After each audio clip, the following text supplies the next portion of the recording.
La idea de lo que vamos a ver el día de hoy está directamente relacionado cómo, cómo trabajamos la iluminación y cómo trabajamos el color directamente en los programas de edición, llámese After Effects, Photoshop, eh, eh, Premiere, casi que cualquier programa que tenga manejo de trabajo de imágenes con mapas de bit van a servirle para este tipo de herramientas que vamos a ver el día de hoy.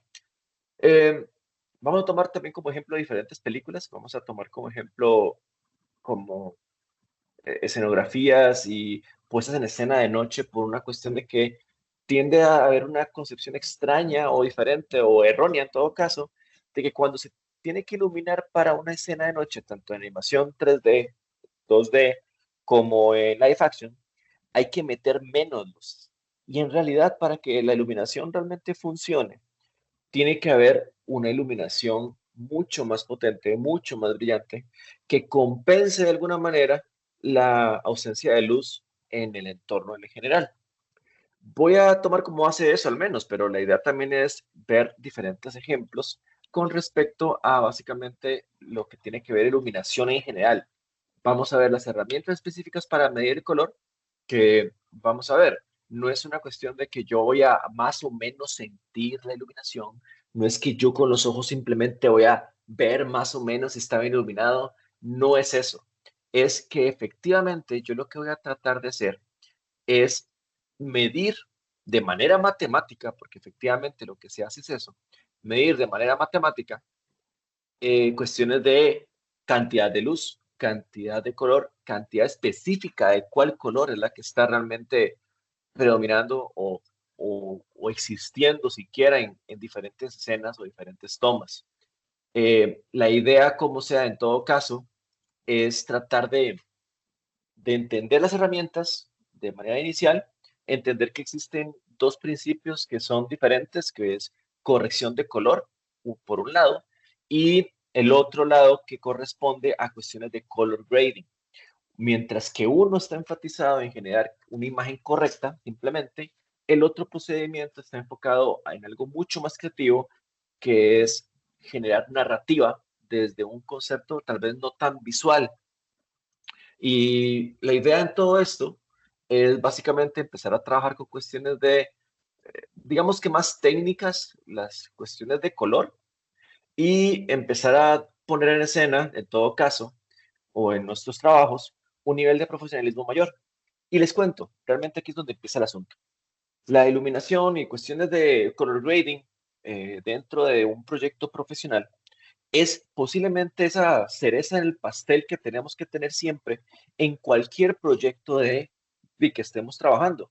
Si queremos pensar en un proyecto profesional de alguna manera, de alguna índole, siempre deberíamos pensar en que tiene que pasar por un proceso de color grading. ¿De acuerdo?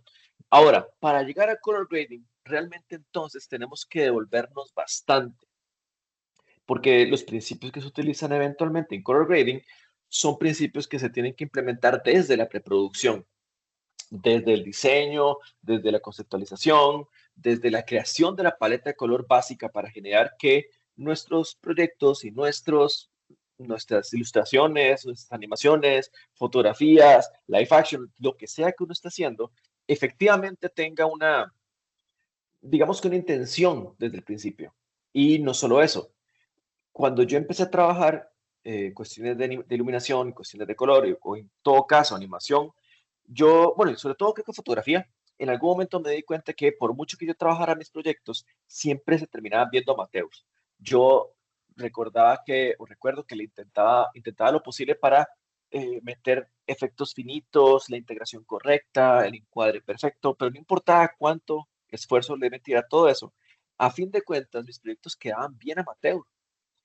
Después de mucho tiempo de ponerme a investigar y ver referencias y en general parte de lo que yo hago, que es ver videos como detrás de cámara y making of, me di cuenta que lo que me faltaba era color grading. Esto lo vi por medio de un making of o un detrás de escenas de la película Matrix.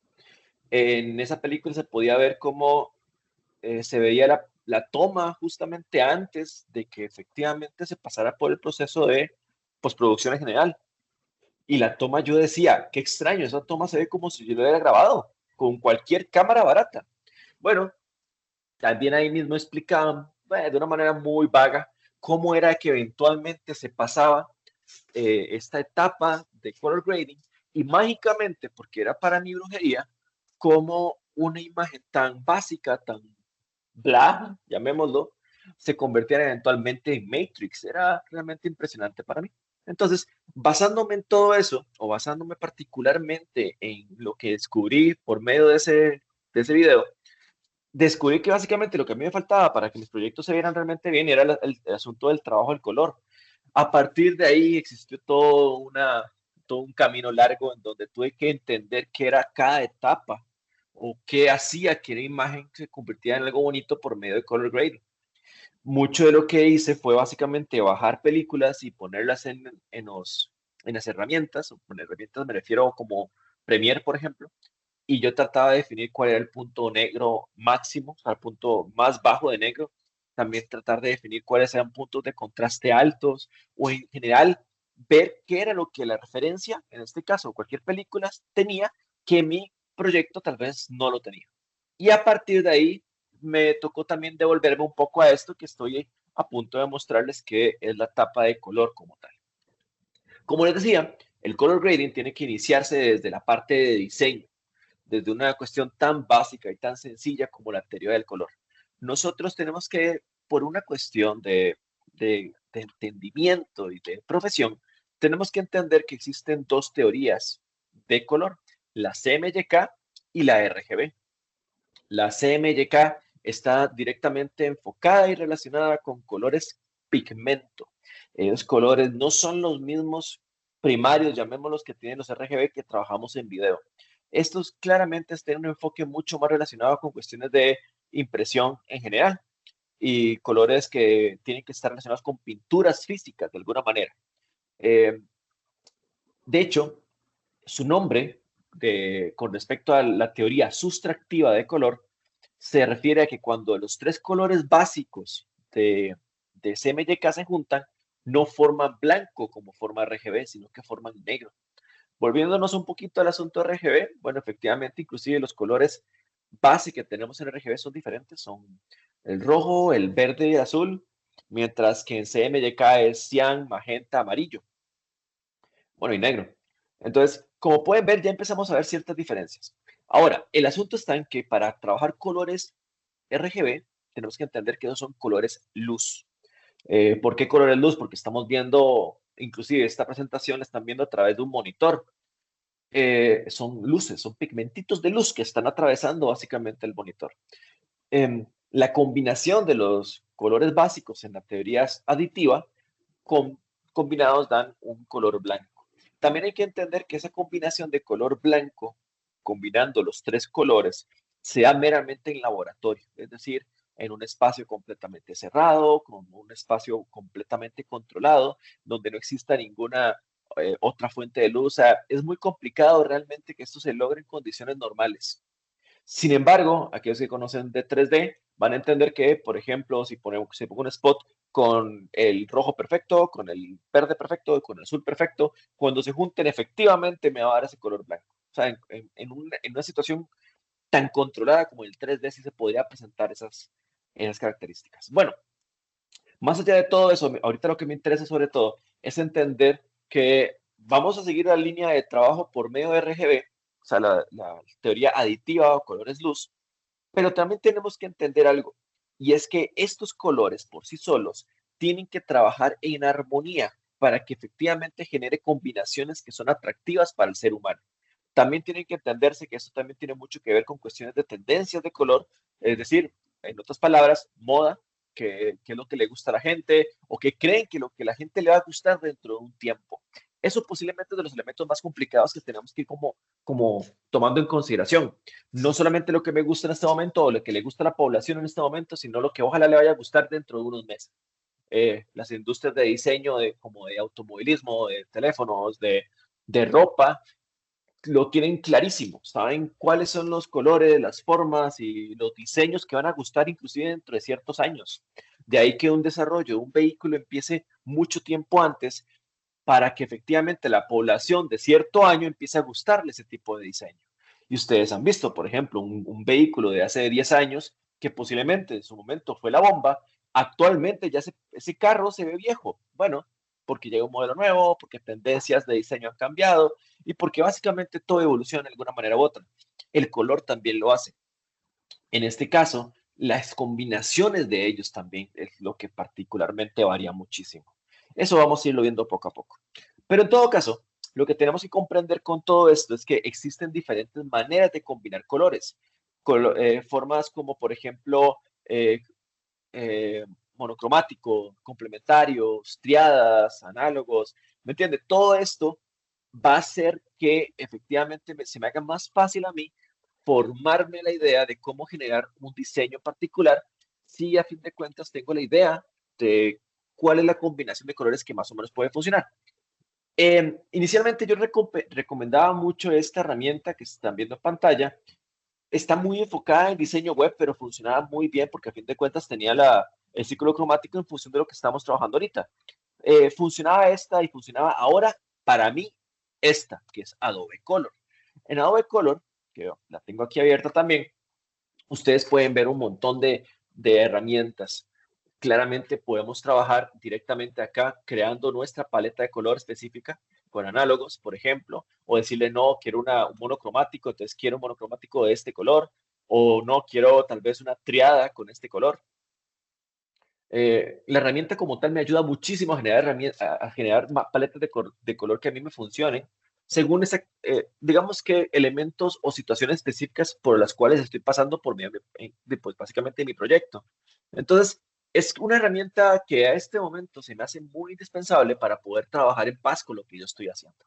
Ahora, no solamente funciona para generarme paletas de color desde cero, generándole las armonías que ya de por sí conocemos, sino que adicionalmente puedo generar estudios de paletas de color que ya haya gente que haya creado o que existan en tendencia o que se puedan extraer de alguna manera. Bueno, vamos a ver algunos ejemplos. Podemos irnos, por ejemplo, a explorar y en explorar podemos ver efectivamente algunas paletas de color con diferentes colores. Podemos ver cómo se utilizan en diferentes entornos. Particularmente, por lo que les comentaba de las tendencias, a mí me gusta mucho ir acá en tendencias y me gusta ver cómo diferentes entornos, por ejemplo, moda, porque aquí está separado por eso, diseño gráfico, ilustración, UI, UX, arquitectura, todo esto, como ustedes pueden ver, tiene paletas de color que de alguna manera u otra me está reflejando alguna tendencia. Es decir, esta combinación de colores casi que puedo bajarle y asegurarme de que va a funcionar. ¿Por qué? Porque efectivamente a la gente le está gustando, al menos cuando me refiero a este tema. Si quiero trabajar, por ejemplo, aplicaciones o travel, que esto es una cosa que tiene realmente mucha salida de trabajo, yo ya sé qué colores puede funcionarme trabajar en mi sitio web, qué sé yo, en las fotografías, yo no sé, en lo que básicamente esté trabajando cada individuo. Esto no solamente se limita a cuestiones de diseño y diseño web en general, sino que también puedo agarrar esa misma paleta de color y aplicarla a los videos. Es decir, yo, por ejemplo, podría decir, bueno, sí, efectivamente veo que este tema es importante, o al menos tiene estos colores en actualidad como tendencia. Entonces, si yo estoy grabando un video y necesito presentar el video y que realmente pegue y ojalá se haga famoso, lo que sea, puedo considerar que la paleta de color que utilice eventualmente sea esta. ¿De acuerdo? ¿A qué voy con todo esto?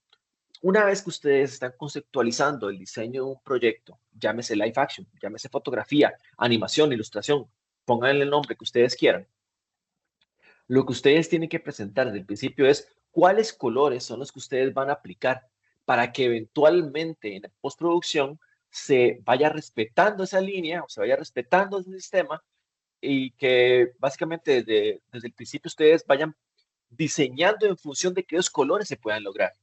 Es decir, si a fin de cuentas ustedes están grabando una pared que se ve que es amarilla y, y la otra pared es verde, y en general otro elemento que tengo por ahí es naranja, digamos que no solamente tengo una paleta de color que no funciona porque no tiene armonía de nada, sino que no cuidé desde el principio que esa paleta de color tenía que tener sentido, que tal vez el amarillo no iba, que tal vez el naranja sí va, pero podríamos acercarlo a un azul para que haga contraste. ¿Me entiendes? Ahí se puede definir desde el principio o debería definirse desde el principio cuáles colores voy a utilizar para eventualmente yo irlos aplicando tanto durante la producción y claramente en la postproducción. Ahora, esta herramienta también tiene algo que me encanta en el apartado de crear y es que puedo irme aquí donde dice extraer tema. Aquí esto me gusta muchísimo porque si, por ejemplo, yo veo una película y digamos que me gusta mucho Mulan, lo voy a abrir, me va a trabajar reconociendo los colores predominantes y determinar la paleta de color que se está utilizando. Usualmente ustedes pueden meterse aquí no solamente para ver los colores, sino también para ver la armonía que a fin de cuentas se utilizó. Y tiende a ser así específica. Vean que es bastante limpia en realidad. Pero el asunto con esto es que, y en general las herramientas existen, y es algo que usualmente debería como irse eh, trabajando y utilizando. Vayamos a algo con live action, un poco más típico de película. Esto, aunque no parezca, y inclusive esta, es muy típico, pero muy típico con respecto al color, porque es un altísimo contraste. ¿Lo ven? Es un naranja versus azul. Y en el círculo cromático, eso ustedes lo van a ver como un alto contraste. Esa es como la gracia de esta herramienta, porque usted le permite de alguna manera estudiar las referencias de una manera un poco más clara, más objetiva, numérica inclusive, porque ustedes pueden venirse para acá y ver el alfanumérico. Este alfanumérico, si ustedes lo copian, por ejemplo, pueden irse para Adobe After Effects o para Premiere o lo que sea. Vamos para Premiere, perdón, para After, por ejemplo. Voy a darle control N, vamos a generar un nuevo sólido y cuando genere el sólido, aquí abajito que me pide el color, le pego el alfanumérico y me da el color exacto que tengo una referencia. Es así de simple usualmente. Voy, más o menos la idea inicialmente es como trabajar con colores que vayan o estipular yo de por sí o tener conocimiento de alguna manera que los colores que yo estoy trabajando del puro principio no están ahí al azar, no están ahí porque simplemente la cámara captó lo que tenía que captar, es porque yo debía haberlos puesto y porque yo debí haberlo estipulado desde un principio, que era básicamente lo que yo quería. O sea, no es una cosa que se hace meramente por suerte. A partir de este punto que ya tenemos en conciencia que los colores tienen que ser aplicados en función de un diseño específico, o sea, porque yo no decidí y no por suerte, empezamos a trabajar con un montón de cosas, por ejemplo, con la narrativa misma de las películas o la narrativa misma de los eventos que van a ocurrir dentro de una película. Por ejemplo, Avengers. Esta película, si no me equivoco, sí, es la segunda película de Avengers. Ya conocemos los personajes, ya conocemos básicamente el típico humor de esas películas, eh, que era, nos gustó o no, las películas de Marvel crearon una fórmula que es bastante funcional, en donde se acuerdan, trabajan mucho con cuestiones de quiero que tenga mucha acción, pero no puedo mantener en cuestión de ritmo de edición a la gente en ese estado tan de alerta todo el tiempo, más que son películas bastante largas. Entonces, ¿qué es lo que usualmente hacen en Avengers y en todo caso todas las películas de Marvel? Bueno, usualmente meten recursos que son para alivianar. Puede ser comedia y usualmente es comedia. Entonces, cuando ustedes hacen memoria y recuerdan Avengers, inclusive cualquier película de Marvel, o al menos casi que cualquiera, van a recordar que las películas tienen chiste, de alguna manera, que el humor no es serio, que los personajes son explosivos. Entonces, todos esos conceptos de explosividad, de risa, de gracia, de espontaneidad, todo eso realmente usted lo puede relacionar con colores y con intensidad de colores. Casi que puede inclusive relacionarlo con cantidad de colores. Entonces, de ahí que ustedes ven esta película o ven al menos este banner, inclusive recuerdan la película y la van a recordar llenísima de colores, llenísima de colores, me refiero a que ustedes van a ver que están saturados, muy saturados, y que son diferentes, bueno, que es una armonía de color que logra involucrar mucho color. Esto es efectivamente para que vaya más de la mano con lo que usualmente la película nos está evocando, que es acción y humor. Esos rojos tan intensos, naranjas intensos, esos elementos tan profundos en cuestión de contraste, eso es lo que me está evocando y lo que permite lo que hace que en conciencia o a nivel de conciencia se me quede bastante grabado todo lo que tiene que ver con cuestión de color. Ahora, en contraste a esas películas de Avengers, recordemos lo que era inicialmente las películas de Fox. Las películas de Fox eran lo contrario. Las películas de Fox tendrían a generarme un, una temática que era un poco más seria. eh, bueno, si mal no recuerdo, la primera película inclusive hablaba sobre el rechazo, sobre suicidio, sobre cuestiones que eran temáticas mucho más complejas, mucho más serias. Entonces, tampoco se dan el lujo de generar mucho chiste. Claramente tenían algo de acción, pero en lugar de compensar la cantidad de acción con chistes, compensaban la cantidad de acción con elementos más bien dramáticos, que le generaban de alguna manera riqueza a básicamente las tramas de los personajes. Pero esas tramas tendían a ser muy serias, lo cual está bien. Digo, no es que haya un problema, sino que a fin de cuentas visualmente esto tiene que ir respaldado con esta narrativa. Entonces, si ustedes ven, por ejemplo, este afiche o esta fotografía, va a notar que son colores mucho más apagados. Hay inclusive una menor cantidad de colores, pero tenemos que hilar más delgado. Vean, por ejemplo, las sombras no son completamente negras. De hecho, los trajes, si ven el Tormenta, no es negro, es un azulado, pero muy tenue. Mystique, que es un personaje bastante azul, está atrás y escondida. ¿Lo ven? Entonces, la gracia de todo esto eventualmente es que la temática, el tono y básicamente la sensación que uno como creador quiere transmitir tiene que darse desde el momento en el cual la película se está gestando, donde estamos planificando cuáles colores tiene que representarla de alguna manera. Y es ahí donde inicia básicamente toda esta conceptualización de crear un color grading, porque todo debería ir acompañado con una narrativa específica. Y esa es como la intención de todo esto. Las películas en general, ustedes van a notar que tienen una paleta de color bastante determinada. Y esas paletas de color van a ir ayudando a que la narrativa vaya llenándose y vaya ayudando al espectador a entender básicamente lo que está pasando y muchas veces sin tener que ser tan obvio. Es decir, no es como una típica telenovela mexicana en donde dice, uy, ya es un nuevo día, me voy a sentir mejor conmigo mismo. ¿Me entiende? No tienen que decirlo. En cambio, ¿cómo lo hacen? Bueno, si no han visto esta película, es impresionantemente buena, sumamente frustrante. A este tipo le pasa todo lo malo que podría pasarle a una persona en esas condiciones. Pero ya en este punto, ya lo vemos con un pequeño rayito de sol. Lo podemos tomar un poco metafórico, pero es que a fin de cuentas aquí lo que hace la paleta de colores es justamente dar a entender eso, que nos está dando cierta esperanza de que el personaje ya está saliendo de cierta situación. El hecho de que presenten los colores no solamente es por una cuestión de que se ven estéticamente agradables, sino que también debería darnos una intención específica de lo que está sucediendo en cada una de las escenas. Otra cosa que también tiene que tomarse en consideración, que lo dije hace un momento, es que los elementos que están en una escena también tienen que estar planificados para estar en dicha escena. ¿A qué voy con esto?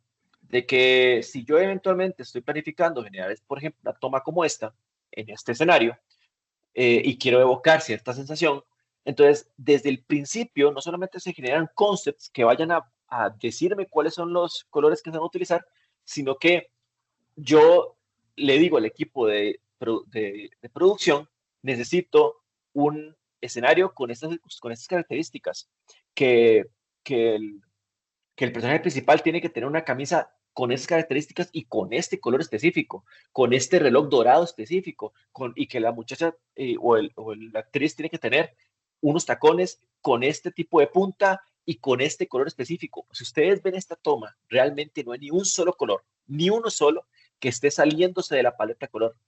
¿Por qué? Porque efectivamente se planificó y claramente también estamos hablando de una toma en donde, o al menos una película donde está llenísima de plata, digo, es un montón de presupuesto que permite hacer eso. Pero animación también podemos hacer esto, porque nos sale literalmente gratis el cambiarle de color una pared y a veces ni siquiera lo planificamos así. Y claro, el hecho de no poner una pared de un color y no darle un seguimiento desde un punto de vista de armonía de color, a fin de cuentas arruina la dirección de arte y hace que a fin de cuentas empiece a verse más y más aburrida la película o que en todo caso pierda un poco de calidad. Va a notar también que muchas películas evocan esta paleta de color específica. Es el famoso teal orange.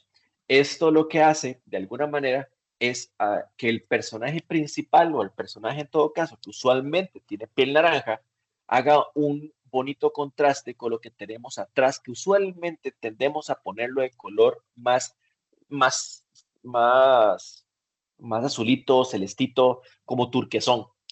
Esto ustedes lo van a notar en las películas de Hollywood y es el 95% de las películas de Hollywood los que aprovechan este recurso y lo implementan exactamente igual. Es literalmente una manera de hacer que el personaje sobresalga y hacer un color grading que funcione, con una paleta que funcione de una manera muy, pero muy rápida. El siguiente término o el siguiente elemento que vamos a tomar en consideración tiene que ver con cuestiones de psicología del color. Psicología del color básicamente se utiliza en realidad muchísimo en publicidad. Creo que publicidad es una de las ramas donde más se tiene conciencia de esto. Digo, no es que no debería utilizarse, por ejemplo, en animación como lo hacemos nosotros, pero es que en publicidad se tiene que aprovechar muy bien el recurso. No se puede fallar al respecto. Entonces, lo que se planifica usualmente es optimizar de la mejor manera el recurso, el mensaje, para que efectivamente cada elementito que esté en la pantalla esté comunicando alguna cosa en particular. De ahí que, por ejemplo, la psicología del color lo que habla es que cada color nos evoca de alguna manera sensaciones específicas, de alguna manera lo hace.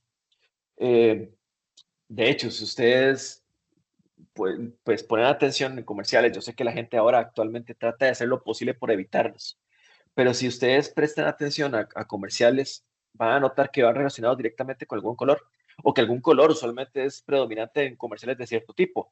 Por ejemplo, si ustedes ven comerciales de detergente, comerciales como de blanqueadores, de cloro, van a encontrar que siempre tenemos como blanco, de alguna manera. Si quieren ver emociones fuertes, si queremos ver rapidez, cuestiones de peligro también, porque también inclusive evoca sangre, el rojo es un buen color para eso. En todo caso, ustedes van a ver que la psicología del color está aplicada muy bien en cuestiones de película, en películas un poco mejor pagadas, llamémoslo, con mayor presupuesto. Pero definitivamente ustedes van a ver esto muy bien aplicado en publicidad en general. Inclusive en Costa Rica esto se aplica bastante bien. De ahí que les traigo unos cuantos ejemplos. Si usted quisiera, por ejemplo, imaginarse un carro, un anuncio de un carro caro, elegante y exclusivo, usted usualmente va a pensar en los mismos colores. ¿Por qué? Porque ya estamos de alguna manera condicionados a eso.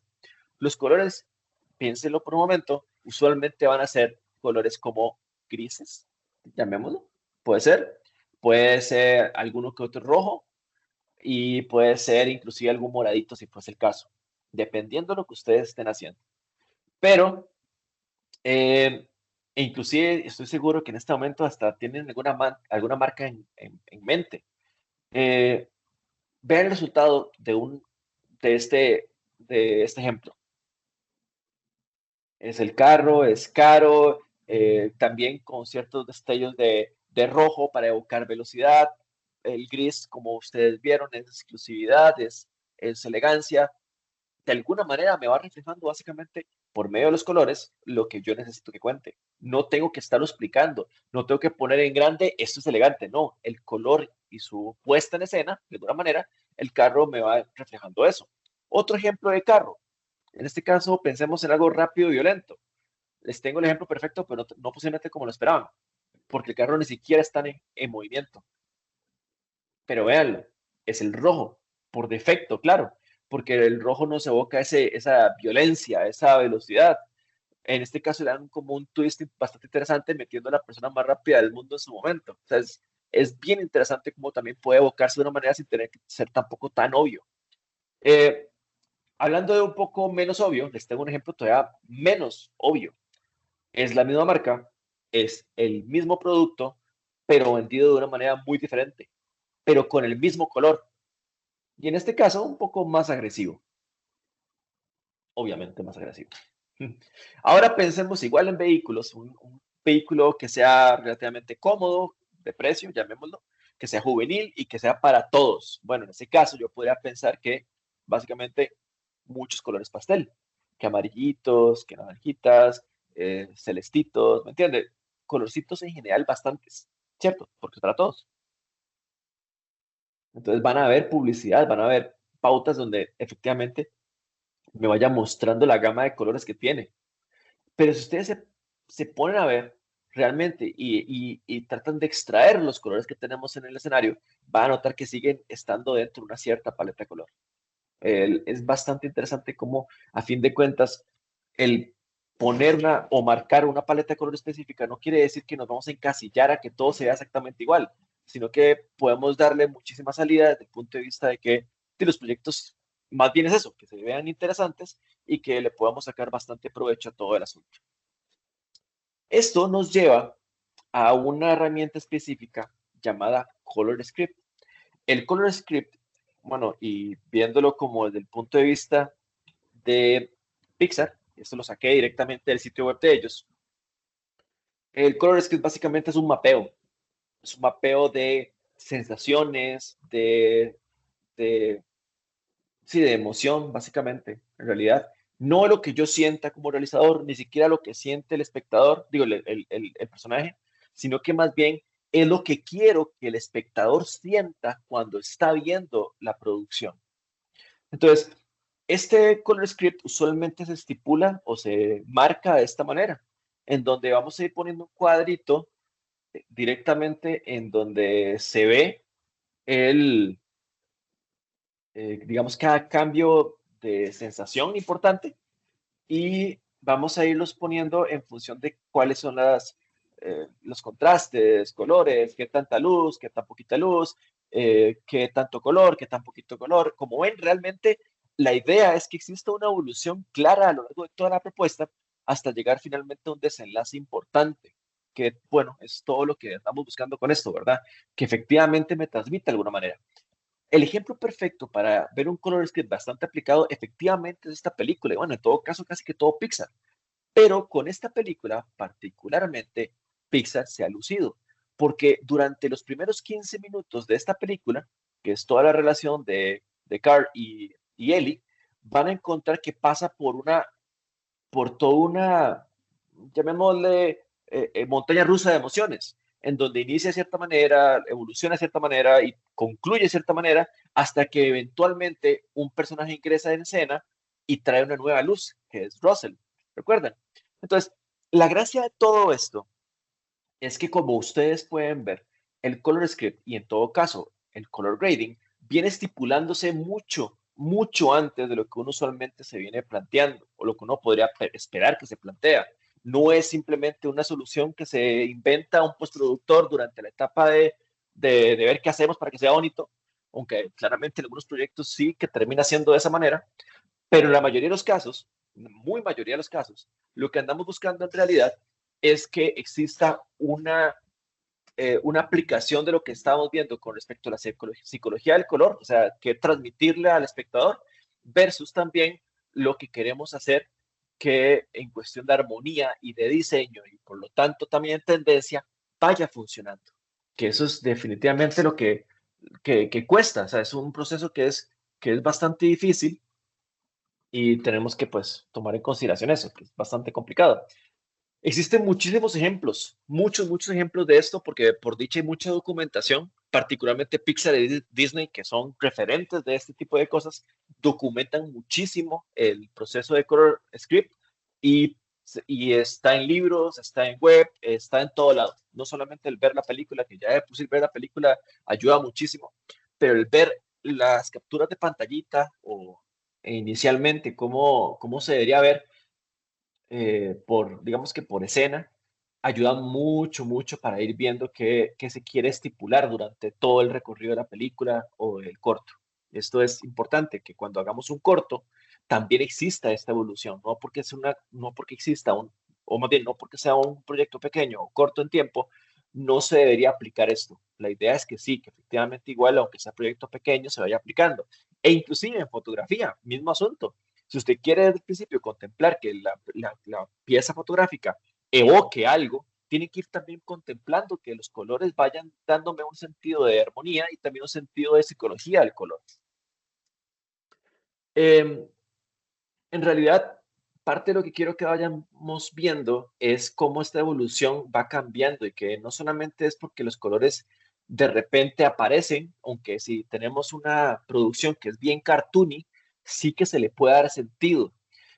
Pero cuando la producción no es tan cartoony, y podría dar ejemplos ahora más adelante, cuando la producción no es tan cartoony, sí tenemos que tener elementos que usualmente produzcan esos cambios de luz. Un ejemplo muy bueno, de hecho, es Buscando a Nemo. Cuando Buscando a Nemo inicia, en general el escenario no cambia demasiado. Se ve la pecera cuando cae Nemo en ella y se ve que desde el principio está el volcancito, ese volcán que está en el medio de la pecera, que es súper decorativo, que aparentemente era eso, decorativo.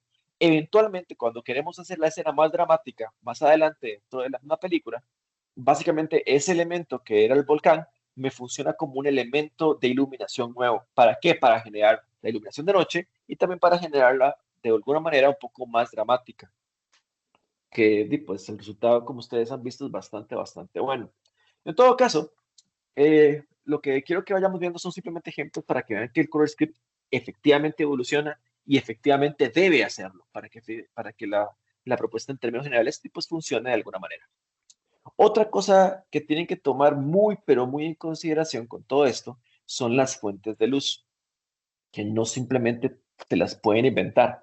Y esto, obviamente, estoy hablando muy desde el punto de vista de animación, pero definitivamente en producción y en fotografía tenemos que ir contemplando que la ubicación de estas luces y la ubicación o la intensidad de ellas van a cambiar también la manera en la cual estamos como básicamente narrando las cosas, ¿de acuerdo?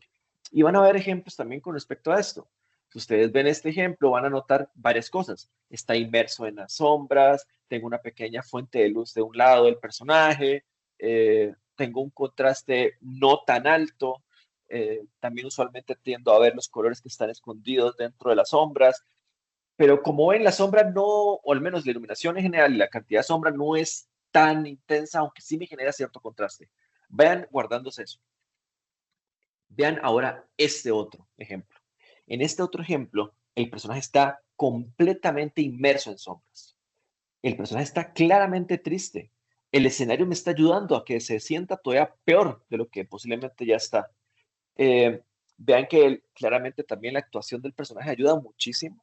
Puedo ver que la cabeza hacia abajo, la mirada perdida, su mueca y su ceño fruncido. ¿Me entiende? Todo esto no es que si una cosa la otra no funcione, es que simplemente se complementan.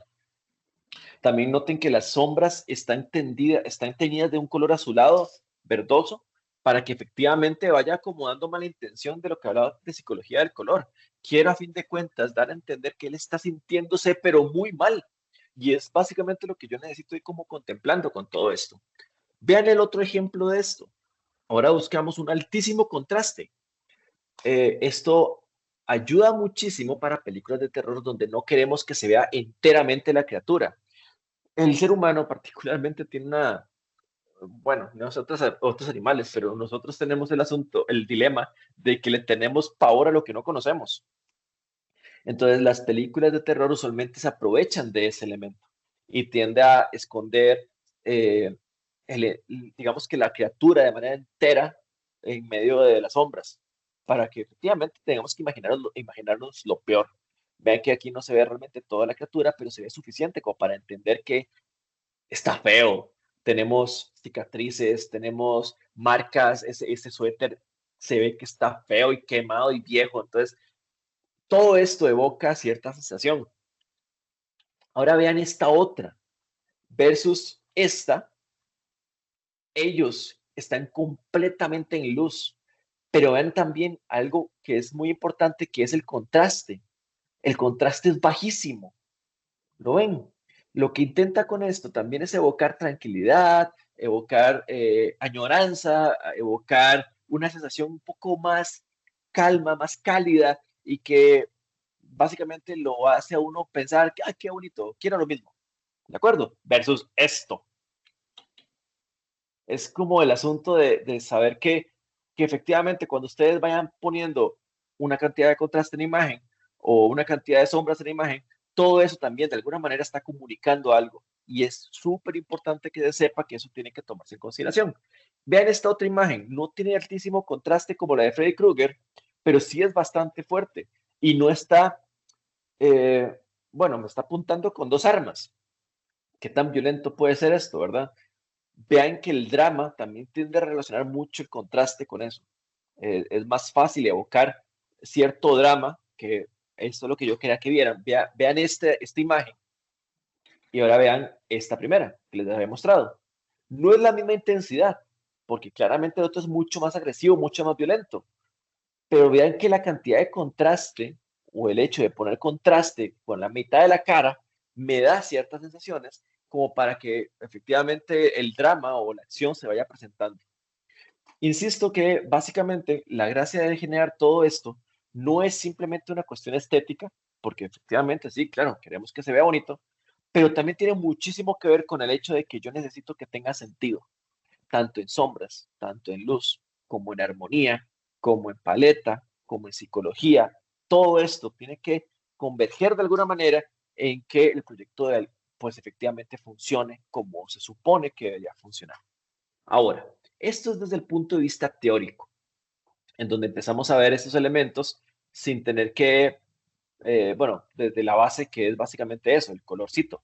Ahora vamos con el siguiente elemento que es un poco más técnico, que posiblemente es un poco más cuadrado de ver, pero a fin de cuentas, pues funcional a fin de cuentas. Vamos a ponerlo por acá. Vamos a partir del hecho que existen, como les decía, eh, dos vertientes. Una que es corrección de color y la otra que se llama color grading. Son dos diferentes y es importantísimo que no confundan una con la otra. Cuando hablamos de color grading, como les comentaba al principio, estamos hablando de hacer que la imagen se vea correcta. Básicamente, en términos generales, hacer que un proyecto o en todo caso cualquier imagen que tengan, sea ilustración o lo que sea, tenga el negro puro, el blanco puro, que no esté sobreexpuesto, que no esté subexpuesto. Básicamente, arreglar la imagen en función de que funcione. ¿De acuerdo? Mientras que cuando hablamos de color grading, estamos hablando de que todo lo que vimos ahorita de paleta de color, de psicología del color, de sombras, de todo eso, se utilice efectivamente para narrar una historia. Entonces sí tenemos la facultad de nivel creativo manipular la imagen. No algo que entre comillas es correcto, sino que algo que es más de sensación, que es lo que yo necesito que se logre. Pero bueno, para lograrlo, en todo caso, yo necesito eh, básicamente poner en funcionamiento conocimientos técnicos que sí o sí necesito aprender desde el punto de vista de corrección de color. Y lo primero son las herramientas como tal. Las herramientas son básicamente, llamémosle medidores, reglas, matemáticas que me permiten medir color, permiten medir luminancia para saber exactamente de dónde están los valores.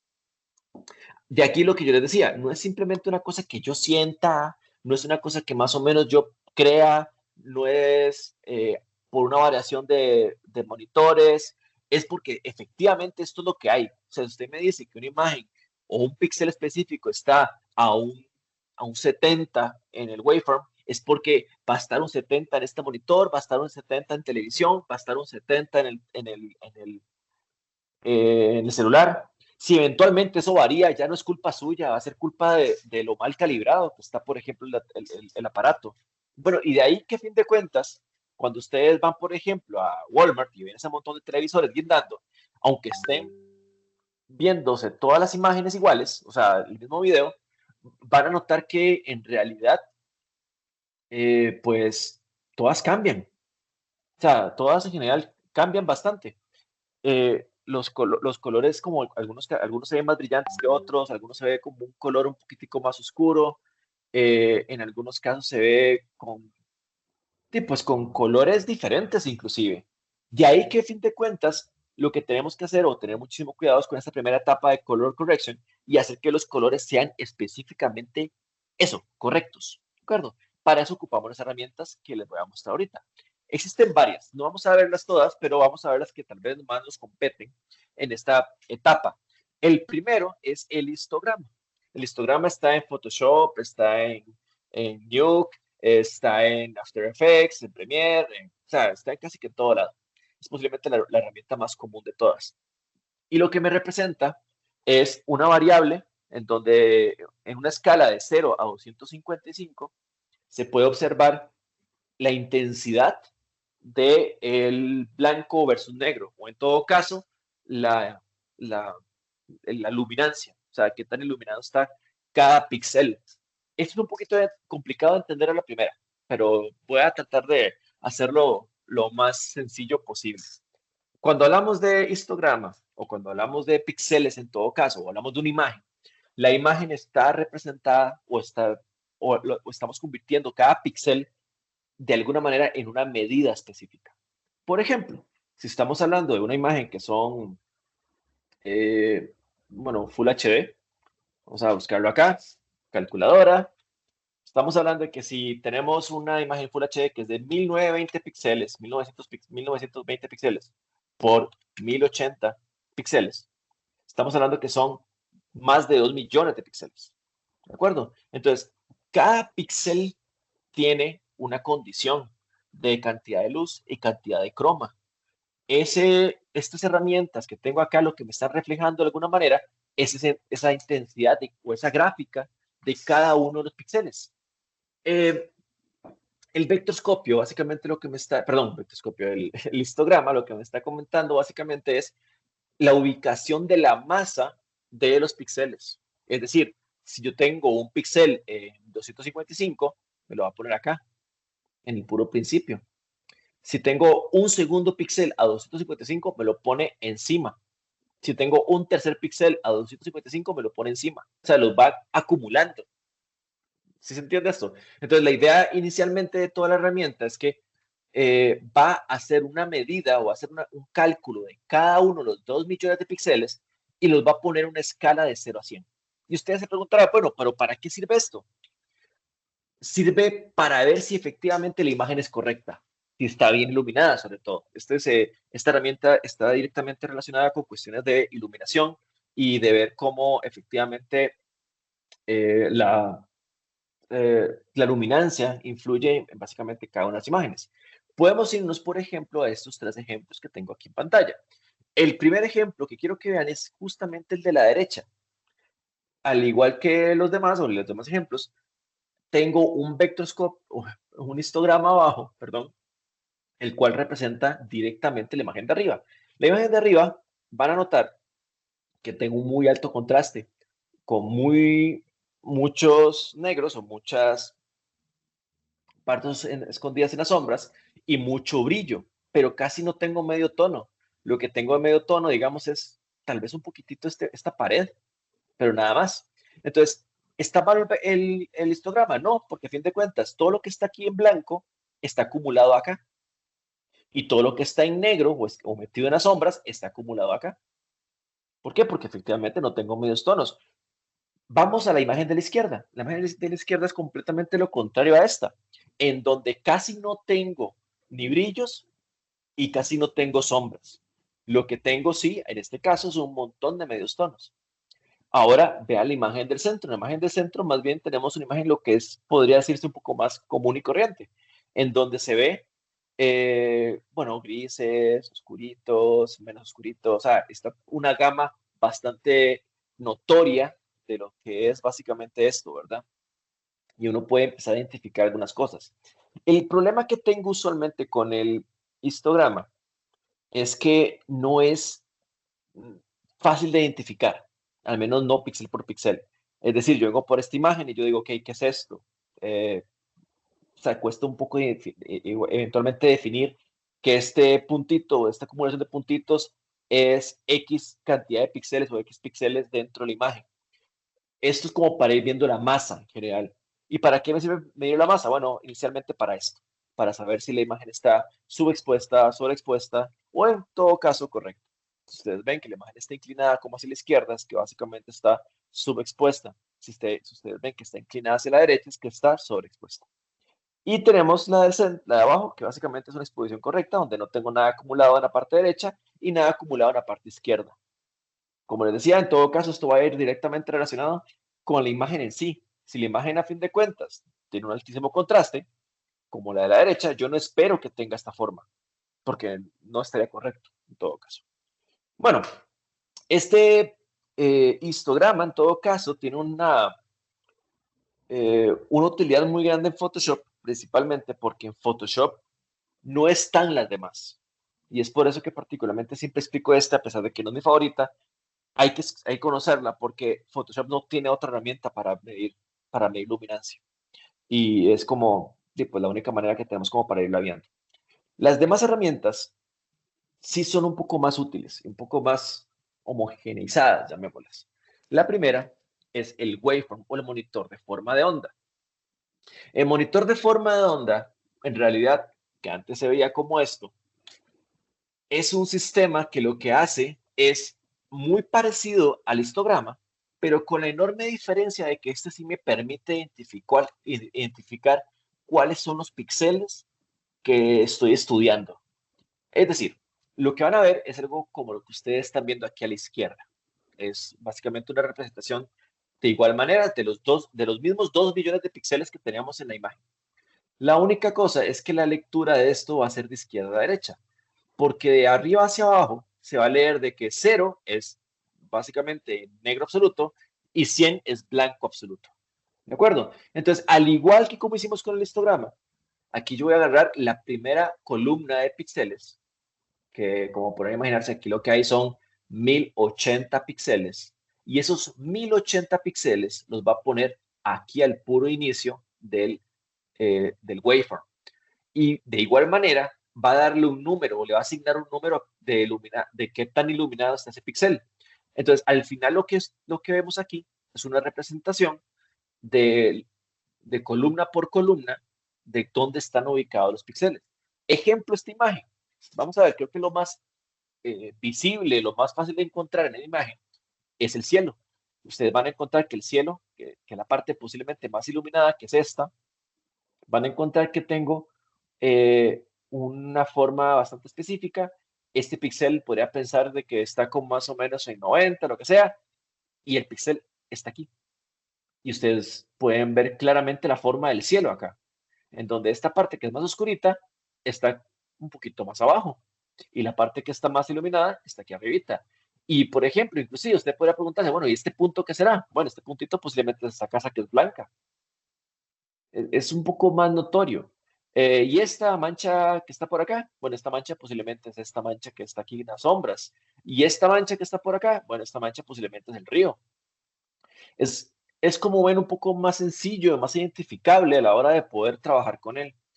Eh, Aquí tengo otro ejemplo, tal vez un poquitito más claro, en donde se ve que la columna es la fuente de luz principal del escenario y aquí se ve efectivamente la fuente de luz. Y el ser humano que está por acá es más bien el punto más oscuro y que se ve representado como esta mancha. Es relativamente simple lo viendo de esta manera. Y conforme uno va avanzando, va a ir entendiendo que básicamente es como leer la matriz, uno va a ir entendiéndolo poco a poco. Es también una cuestión de práctica, pero es relativamente sencillo. Aquí lo que uno tiene que tal vez entender es que las imágenes no tendrían o no deberían pasar de 100 porque estaría subexpuesto y no debería pasar debajo de 0 porque estaría subexpuesto. Al igual que como estábamos hablando del histograma, el waveform también me produce esto, ¿verdad? Que me da un estudio píxel por píxel de qué tan iluminado está qué tan iluminado está en general toda la imagen. La siguiente cosa que quiero que veamos, que es un término que se ha estado olvidando, dejando de usar un poquito, es el pedestal. Y se ha dejado de utilizar mucho por la transmisión de televisión aérea. El pedestal, básicamente, en palabras sencillas, es el nivel mínimo, o no sé si llamarlo mínimo o máximo, el mayor número, vamos a ponerlo diferente, es el valor más abajo que podría estar el negro. Como les comentaba, el negro absoluto podría ser el cero, pero como les comentaba también antes, todos los televisores tienden a ser diferentes. Algunos televisores, particularmente los más caros, tienden a hacer una muy buena representación del negro. Pero muchos televisores no. En realidad, la mayoría de televisores tienen cierta pérdida en un rango. Para evitar esa pérdida en el rango, usualmente el pedestal se estipula más o menos como en 7, para que el cero absoluto no sea el negro, sino más bien a partir de 7 hacia arriba. Así nos aseguramos que todos los televisores que ustedes tengan, o pantallas o lo que sea, puedan reproducir ese nivel de 7, perdón, de negro, sin tener que ver simplemente una mancha o un parchón negro. Porque es otra cosa que también tiene que tomar en consideración. Aunque exista algo negro, en términos generales, no es que debería ser completamente negro. Deberíamos ir pensando que tenga alguna texturita en el fondo. La siguiente herramienta es el vectorscopio. El vectorscopio ya no hace un estudio de luma, de luminancia, sino que lo que hace es un estudio de croma. Este directamente lo que hace es un análisis de la ubicación de los colores. Y digo ubicación de los colores porque ya a diferencia de las demás herramientas, ya no es simplemente una escala de 0 a 100 o de 0 a 255, sino que ya no lo puedo ubicar de esa manera. Yo necesito, o esta gente lo solucionó de alguna manera, poniendo esta herramienta en un círculo cromático o algo así, en donde básicamente yo ya puedo medir, igual, que eso es la intención de todo ese asunto, medir precisamente cuáles son los colores que tengo en escena. El rojo va a estar por acá, bueno, aquí lo creo que lo pueden ver más claro, no importa. Sí, el rojo está aquí, el magenta está acá, el azul acá, el cian por acá, el verde por acá, el amarillo por acá. Y esta línea, que usualmente está por acá, lo van a ver en casi todos los vectorscopios, bueno, en todos los vectorscopios, es el color piel, que también es como bueno calibrarlo y que quede ahí bien, bien estipuladito. Eh, Al igual que un círculo cromático, básicamente el vectorscopio lo que me está ayudando es a definir o a dejar bien en claro cuál es la armonía de color que estoy trabajando, o en todo caso para identificar exactamente cuál es el color que estoy trabajando.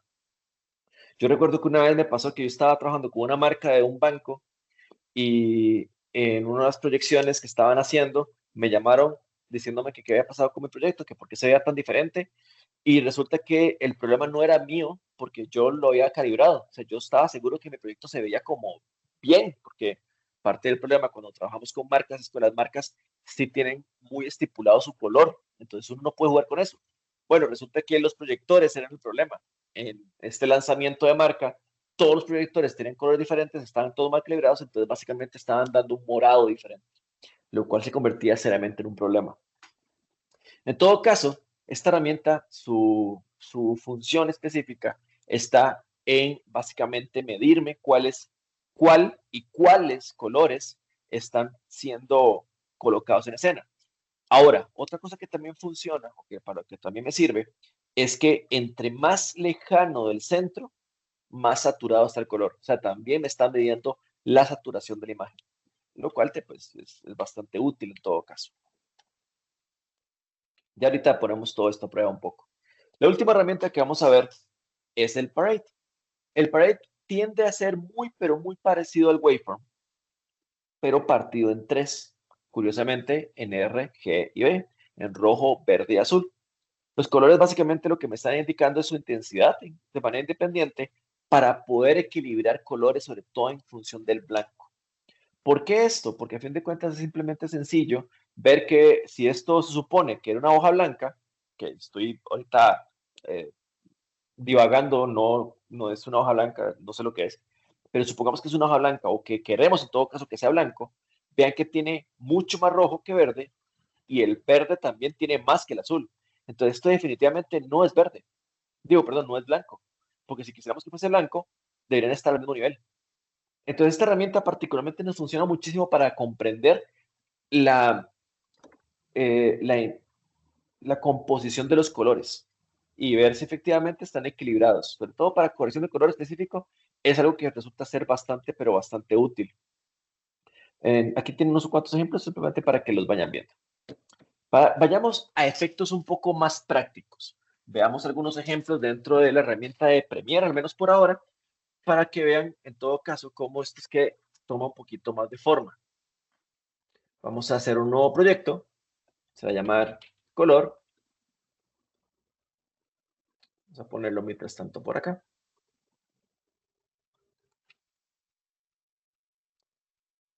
Y voy a crear una nueva línea de tiempo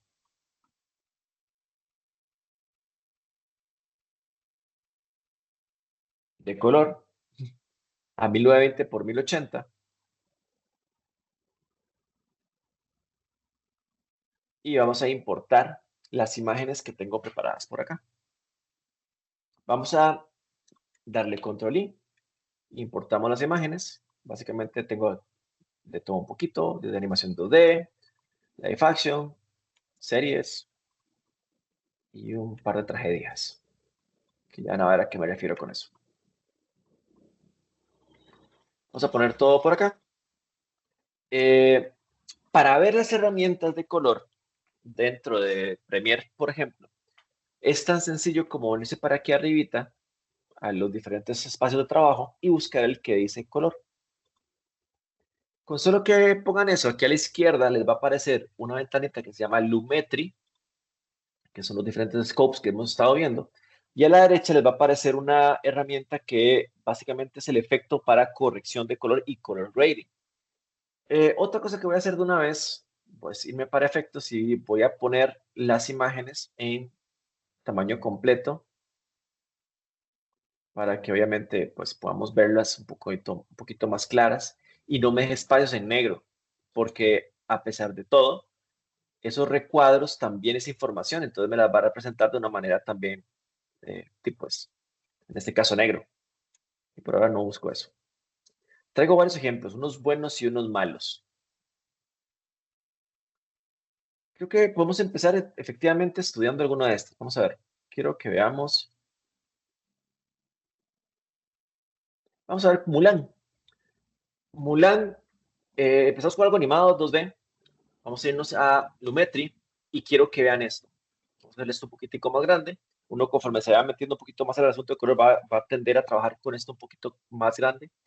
Voy a darle clic derecho, vamos a ir donde dice Parade, no, Waveform Type, y busco el que diga Luma. Ok, ahorita me está representando efectivamente lo que yo ando buscando.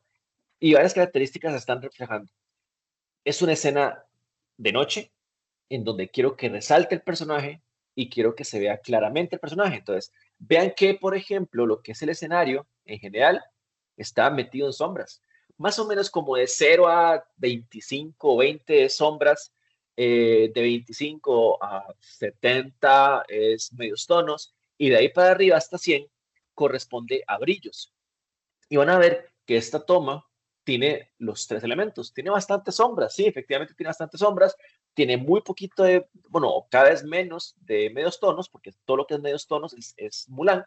Y algunos brillitos que puede ser las cositas blancas, ojitos, boca, que tiene ya de por sí el personaje. Eso se ve reflejado de esta manera por acá. Otro elemento animado, van a verlo acá, igual también de noche, y también van a ver que tiene un estudio, o al menos tiene una representación, que tiene los valores de sombras, medios tonos y brillos. Si ustedes pasan a esto, algo como esto, que también claramente se ve que es de noche, digo, se ve bastante notorio que es de noche, tiene fuentes de luz artificial que hacen, que evoquen de alguna manera ese elemento nocturno. Lo que yo comentaba al puro principio. Cuando vamos a iluminar de noche, ya sea para live action, para animación, para lo que sea, tenemos que ir contemplando que tenemos que meter iluminación adicional, que es bastante intensa usualmente. Esa iluminación no solamente es para que a fin de cuentas se vea algo en la escena, sino que también para que sí, para que el ojo humano de alguna manera comprenda lo que está viendo y que es de noche. Es decir, de esto de alguna manera rompe un poquito la lógica de que si quiero que sea de noche, simplemente apago la luz. Sí, pero usted quiere ver algo, ¿me entiendes? O sea, no es que usted en la casa se va la luz y ya se entiende que es de noche. Sí, obvio, pero en cinematografía, en narrativa, eso no funciona exactamente igual. Sí necesito poner algunos elementos oscuros, pero en realidad lo que necesito es meter fuentes de luz artificiales que evoquen que es de noche. En Avatar esto lo hacen bastante bien, metiendo como ese montón de elementos de naturaleza que brillan. Y aquí se ve muy claramente, o sea, muy exagerado inclusive, que tenemos los tres valores, mucho brillo, mucho medio tono y mucha, pero mucha sombra. Van a encontrar esto en básicamente todo esto. Este es otro ejemplo que yo quería que viéramos, no solamente por una cuestión de luma, sino también de croma, porque al igual que como lo estábamos trabajando, con la iluminación un poquitico forzada, esta gente en Mad Max hizo algo que se llama Noche Americana. La Noche Americana básicamente consiste en generar la grabación de día, a veces con un par de puntos de exposición más abajo de lo usual, pero se tiñe completamente de azul. Bueno, a veces no tan notorio ni tan exagerado como en Mad Max, pero se tiende a generar un tinte, un filtro azul para que se evoque que es como de noche. Muchas veces con solo eso ya genera la fantasía. Harry Potter lo hace mucho, por ejemplo, también. Y de igual manera, aunque tenemos mucha sombra, tenemos algunos medios tonos, también tenemos brillos. Mi punto con esto es que siempre tenemos que recurrir a una imagen en donde existan los tres valores. No es válido que de repente ustedes quieran hacer una toma que se sienta que es de noche y tenga solamente valores que sean muy oscuritos. Bueno, esta particularmente me da mucha curiosidad porque efectivamente está todo muy oscuro. Es un mal ejemplo, en realidad, este. Mad Max aquí otra vez, todo se ve relativamente bien, aunque tal vez no se vea por la transmisión, sí tengo brillos, sí tengo medios tonos, pero muy puntuales, es muy poquito. Esta también que es de Avatar, vean también el valor, brillos, medios tonos, sombras, siempre. Y esto, pues no hay ninguna duda que es de noche. Esta también, vamos a hacerla un poquito más grande para que se note. Y de igual manera, vemos en el Lumetri, un poquito más grande, y vean cómo se ve esto. Mucha sombra, mucho medio tono, muchísimo brillo. Y de nuevo, no hay ninguna duda de que eso es de noche, se ve bastante bonito. Esta otra, que es el interiores, como para variar un poco el asunto, igual, sombras, medios tonos y brillos. Van a encontrar esto constante en películas bastante bien hechas, sobre todo en más recientes, que tienen más noción de la herramienta o de estas herramientas, que van a notar de que el trabajo de esta distribución de colorcitos y pues está mejor hecha. Colorcitos no, de iluminancia. Todavía no hemos visto color puesto aquí en la escena. Van a ver que a fin de cuentas todo esto, lo que me asegura de alguna manera es que la herramienta, perdón, la imagen funcione. Yo lo que ando viendo hasta ahorita, este momento, vean que realmente no he retocado nada, es un asunto de comprobación de que los colores sean correctos o que la iluminación sea correcta, para que a fin de cuentas, cuando yo lo quiera exponer en un TLX o en un proyector o en un celular, no sea problema la imagen, si no se ve bien, que sea problema del dispositivo, perdón, del dispositivo, pero no problema de lo que yo haya hecho. Ahora, como les prometí, un ejemplo de un muy mal ejemplo que esto es algo que tal vez en algún modo me indignó. Cuando salió esta serie, yo generalmente pienso que es de las mejores series que he visto en mi vida, a excepción de las últimas dos temporadas, que resulta ser algo un poco muy decepcionante y no por exactamente lo que uno pensaría. Les cuento, cuando salió este capítulo, que posiblemente era de los más esperados, eh, para mí al menos, mm, yo recuerdo que no la pude ver en su momento cuando salió. Yo andaba trabajando, entonces cuando Llegué a la casa, era demasiado tarde, no pude verlo. Usualmente HBO retransmitía el personaje, retransmitía el programa, pero no me dio tiempo tampoco ver la segunda transmisión. Recurrí a ver la serie por otros medios, tal vez no tan legales, pero me dio mucha curiosidad de que cuando lo intenté ver, se veía pixeleado, se veía con un banding bien feo, se veía con, pues, bastante oscuro. Entonces, procuré buscar varios lugares donde podría ver el capítulo y realmente en ningún lugar se veía mejor.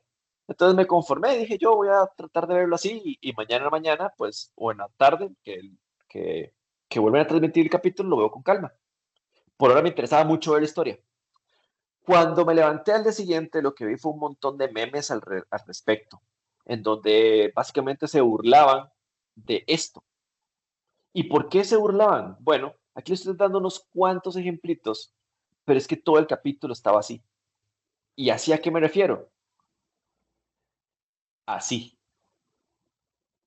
El hum- Aquí ustedes pueden ver cuando una imagen está mala. No tiene nada, ni un solo valor que esté arriba de 20.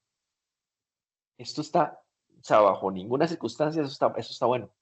No por una cuestión creativa, no es por una cuestión de que quiero, no, es que simplemente, posiblemente la persona que estaba haciendo color grading estaba en un entorno, porque usualmente los que trabajan en esto tienen un entorno muy, muy agradable.